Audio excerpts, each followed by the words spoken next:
साथियों, आज से हम 9th बैच स्टार्ट कर रहे हैं। इस बैच में हम लोग मैथ तथा साइंस दोनों पढ़ेंगे। तो पहले देखते हैं 9th का फर्स्ट चैप्टर है संख्या। के प्रकार, संख्या के प्रकार कितने होते हैं? तो संख्या दो प्रकार के होते हैं, वास्तविक संख्या, वास्तविक संख्या और दूसरा काल्पनिक संख्या। काल्पनिक संख्या, वास्तविक संख्या किसे कहते हैं? वो संख्या जिसको संख्या रेखा पर दर्शाया जा सके। संख्या रेखा इस प्रकार होता है, जिधर बीच में जीरो, इधर ऋणात्मक, इधर ऋणात्मक, इधर धनात्मक होता है, धनात्मक, जिसे हम लोग संख्या रेखा पर दर्शा सके। इधर माइनस में होता है, इधर प्लस में होता है। अब वास्तविक संख्या भी कितने प्रकार के होते हैं? तो दो प्रकार के। एक हो गया परिमेय संख्या और दूसरा हो गया अपरिमेय संख्या।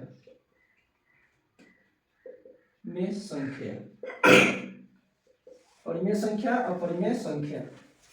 परिमेय संख्या वो संख्या जिसे हम p/q के रूप में, p/q मतलब भीम के रूप में, p/q मतलब भीम के रूप में लिख सके, भीम के रूप में हम लिख सके, उन्हें परिमेय संख्या कहते हैं। परिमेय संख्या जो होता है आवर्ती होता है, मतलब बार बार एक ही संख्या को दोहराता है। अपरिमेय संख्या जिसे p/q के रूप में ना लिख सके, जिसका जो दशमलव प्रसार हो अशांत हो। दशमलव प्रसार क्या हो? अशांत हो और अनावृत्ति हो, मतलब दोहराए भी नहीं। और परिमेय संख्या कितने प्रकार के होते हैं जी? तो परिमेय संख्या भी दो प्रकार का होता है, ये भी दो प्रकार का होता है। एक हो गया भिन्न संख्या या भिन्नात्मक संख्या, एक हो गया पूर्णांक संख्या। क्या हो गया जी? पूर्णांक संख्या। भिन्न संख्या जो p/q के रूप में रहे उसे भिन्न संख्या कहते हैं। पूर्णांक संख्या वैसी संख्या जो ऋणात्मक, ऋणात्मक तथा शून्य तीनों उपस्थित रहते हैं, उसे पूर्णांक कहते हैं। अब देखो, पूर्णांक भी दो प्रकार के होता है। ये होता है धन पूर्णांक और ऋण पूर्णांक। धन पूर्णांक और ऋण पूर्णांक। और धन पूर्णांक जो होता है वो भी दो प्रकार का होता है, एक होता है पूर्ण संख्या, एक होता है प्राकृतिक संख्या।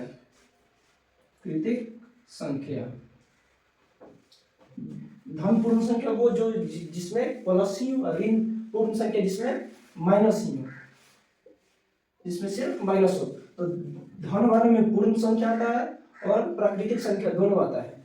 वास्तविक संख्या वैसी संख्या जिसे हम संख्या रेखा पर दर्शा सकते हैं। वैसी संख्या जिसे हम क्या कर सकते हैं? संख्या रेखा पर दर्शा सकते हैं। जैसे √2, 1, 3, √5, 4, ये सबको हम क्या कर सकते हैं? संख्या रेखा पर दर्शा सकते हैं। वास्तविक संख्या और काल्पनिक संख्या।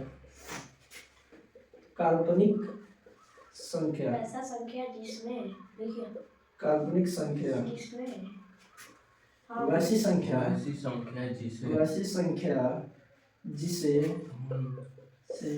हम संख्या रेखा पर नहीं दर्शा सकते हैं, रेखा पर नहीं दर्शा सकते हैं, नहीं दर्शा सकते हैं। जैसे में इसका क्या होगा जी? जैसे root under -16, root under -6, root के अंदर जो माइनस में नंबर होता है वो काल्पनिक होता है। परिमेय संख्या वैसी संख्या जिसे p/q के रूप में लिखा जा सके तथा इसका दशमलव प्रसार आवर्ती हो। अब देखो p/q जहां पर q = जीरो, q जो सकता है जीरो के बराबर नहीं हो सकता। जैसे परिमेय संख्या 22/7, ये परिमेय संख्या है, इसे p/q के रूप में लिखा जा सकता है। 10, ये परिमेय संख्या है कि नहीं? 10 है, क्यों? क्योंकि इसके नीचे 1 होगा। 7 है, इसके भी नीचे 1 होगा, 1.6। ये परिमेय संख्या है कि नहीं? है, क्यों? क्योंकि दशमलव हटाएंगे तो यहाँ पर 1/10 हो जाएगा। तो 16/10 ये भी तो पी बाई क्यू के रूप में हो गया, और जहाँ पर q is to not zero, यहाँ पर 7/0 हो गया, ये पी बाई क्यू के रूप में है कि नहीं है, लेकिन ये परिमेय संख्या नहीं है, क्यों? क्योंकि क्यू इज टू 0 हो गया। अब है अपरिमेय संख्या। अपरिमेय संख्या वैसी संख्या जिसे भिन्न के रूप में या पी बाई क्यू के भिन्न के रूप में नहीं लिखा जा सके, नहीं लिखा जा सके तथा इसका दशमलव प्रसार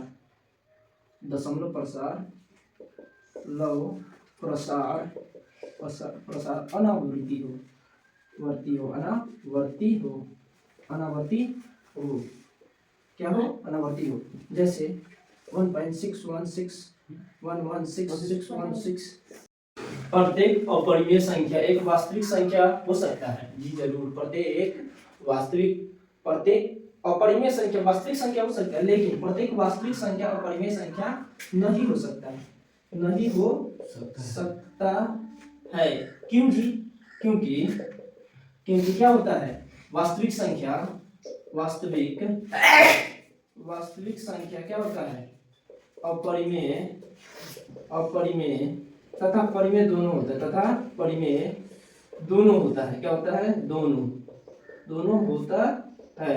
इसलिए क्या होगा, किसी वास्तविक संख्या एगो का थोड़े होगा, ये दोनों का होगा, क्योंकि वास्तविक संख्या क्या होता है, प्रत्येक अपरिमेय संख्या और परिमेय संख्या दोनों होता है, इसलिए सिर्फ अपरिमेय संख्या नहीं हो सकता। 3 नंबर है, अगर m धन पूर्णांक नहीं होता तो काल्पनिक नंबर हो जाता है, काल्पनिक नंबर नहीं है, क्या है, काल्पनिक नंबर नहीं है।